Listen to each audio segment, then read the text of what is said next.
Я потомок Умар Хайяма.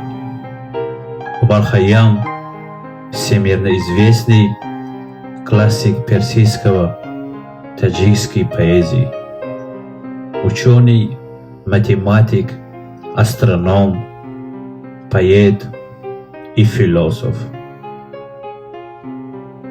Рубаи Умар Хайям по сей день привлекает к себе всех ценителей мудрого слова.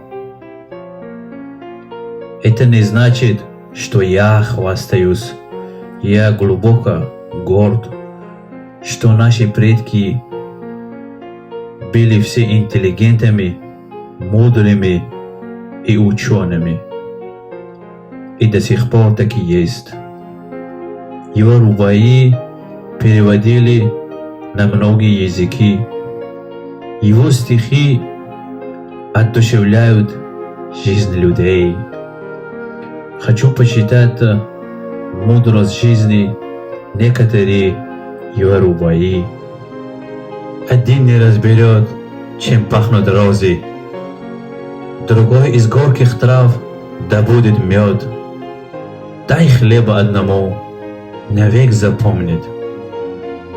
Не верь тому, кто говорит красиво, в его словах всегда игра.